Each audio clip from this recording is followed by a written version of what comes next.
Right message, right communication, country inside news. नमस्कार, आप देख रहे हैं कंट्री इनसाइड न्यूज़। मैं निखिल दुबे। हम अभी मौजूद हैं फेज़ 8 में लुधियाना के। यहाँ पे एक फैक्ट्री है पैक्सन इम्पैक्ट, जहाँ पे एक लेबर संतराम नाम का काम करता था पिछले 5-6 सालों से, जिसकी पता नहीं किसी दुर्घटना में कैसे मौत हो गई। मौत होने के बाद जब उसके परिजनों ने उसको ढूंढना शुरू किया तो उसका पता नहीं लगा। फिर उनको चौकी से कॉल आता है कि आधार कार्ड पैन कार्ड लेके आओ और शिनाख्त करनी है, मोर्चरी में एक बॉडी पड़ी है जिसकी शिनाख्त करनी है। उसके बाद जब वो लोग गए तो पता लगा कि उसकी डेथ हो गई है और वो सिविल अस्पताल में उसकी मोर्चरी में लाश पड़ी हुई थी। जब परिजन गए हॉस्पिटल वहाँ पे और उसके बाद ये लोग फैक्ट्री में आके पता किया कि उसका ESI PF कटा है या नहीं, तो पता लगा कि फैक्ट्री की काफ़ी लापरवाही देखने को मिली। फैक्ट्री मालक ने ESI का पैसा काटा है पर ESI PF जमा नहीं किया है, जिस वजह से एक मज़दूर की कोई मदद नहीं हो सकती है। अगर ये ESI PF जमा हुआ होता तो उस बेचारे मज़दूर की पेंशन लग जाती, उसके परिवार का सहारा हो जाता। यही मेरे पीछे फैक्ट्री है, देख सकते हैं आप। मज़दूरों का धरना प्रदर्शन है, बॉडी रख के उसका प्रदर्शन किया जा रहा है। परिजनों के द्वारा बॉडी रख के उसके लाश को रख के फैक्ट्री के बाहर और प्रदर्शन किया जा रहा है। यहाँ पे अखिल भारतीय मजदूर काउंसिल के प्रधान, युवा प्रधान सभी लोग मौजूद हैं जो फैक्ट्री के बाहर धरना दे रहे हैं। फैक्ट्री जो भी वर्कर था उसके परिजनों का हालत बुरा है और कहीं ना कहीं फैक्ट्री की पूरी लापरवाही देखने को मिल रही है। बने रहिए कंट्री इनसाइड न्यूज़ के साथ। मैं और लोगों से बात करूँगा क्या कहना है उनका। जैसा कि हमेशा देखने को मिल रहा है कि लेबरों का फंड ESI फैक्ट्री में नहीं काटा जा रहा है, इस पर आप क्या कहेंगे?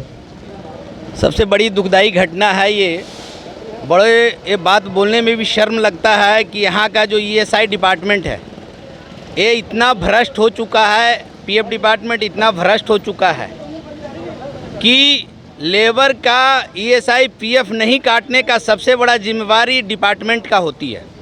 ESI कभी नहीं आता मौके मुआयने करने फैक्ट्री में कितना वर्कर काम करता है, कितना का ESI लगता है, कितना का PF है।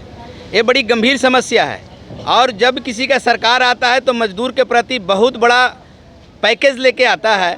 मैं पंजाब सरकार, माननीय DC साहब और संबंधित ESI PF और लेबर डिपार्टमेंट से गुजारिश करता हूं इस मौके पर भी, इस हादसा के भी, कि अब कोई भी वर्कर फैक्ट्री के अंदर रहे तो वो फैक्ट्री एक्ट के अनुसार ESI PF जो संबंधित डिपार्टमेंट है उसका कम से कम गरीब का वहाँ कटना चाहिए।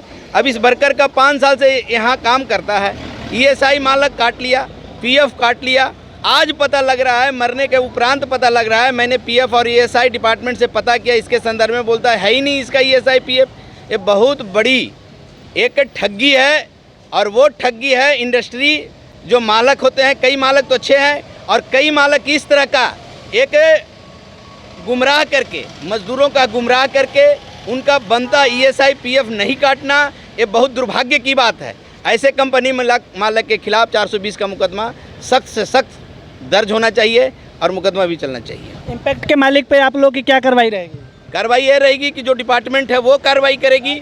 मैं पुलिस से भी बोलता हूं कि FIR करे, नहीं करेगा फिर इसको हाई कोर्ट में रिट किया जाएगा। यानी इसकी लड़ाई हम लोग लड़ेंगे अखिल भारतीय मजदूर काउंसिल की तरफ। इसकी लड़ाई लंबी होगी, फिर भी हम लोग लड़ाई लड़ेंगे, तहे दिल से लड़ेंगे। एक मामला जो है शनिवार 24 तारीख का मामला है। 3-4 साल से संतलाल नाम का लड़का इस फैक्ट्री में काम कर रहा है। डेली जिस टाइम पे अपना काम पे आता था, शनिवार को भी उसी टाइम पे इस कंपनी में काम पे आया। उसके बाद ये रात को अपने घर पे नहीं पहुंचा। इसका भाई यहाँ पे कंपनी आके हर जगह पता किया। कंपनी मालक बोला मुझे क्या पता, मेरी जिम्मेवारी नहीं है। कंपनी मालक ने पहले सीधा पलड़ा झाड़ दिया। उसके बाद 2-3 दिन बाद आज इनको पता लगा कि मोर्चरी में कोई डेड बॉडी पड़ा है। वहाँ पे शिनाख्त करने गया तो वहाँ पे पता लगा कि संत नाम का बंदा है। उसके बाद हमने कंपनी मालक से कांटेक्ट करने का कोशिश किया, पहले कांटेक्ट नहीं कर रहा था।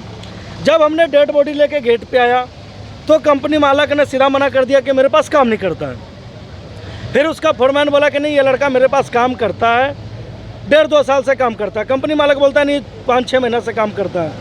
इसमें जो सबसे मेन मुद्दे की बात है कि कंपनी मालक पैक्सन इम्पैक्ट का मालक 3-4-5 साल से जो भी उसका फंड काटते रहा, पैसा काटते रहा, लेकिन ESI PF को जमा नहीं किया। मजदूर के साथ 420 का काम किया और ऐसा पता नहीं कितने के साथ करता होगा। सबसे बड़ी बात है कि आदमी PF ESI इसलिए कटवाता है कि कल को बाय दफे उस पीड़ित परिवार को कुछ ना हो जाए। अगर कुछ हो भी जाए तो उसके परिवार को, बीवी बच्चे को, माँ बाप को पेंशन का एक सहारा मिल सके। लेकिन ये कंपनी मालक ने तो सारा सहारा ही छीन लिया।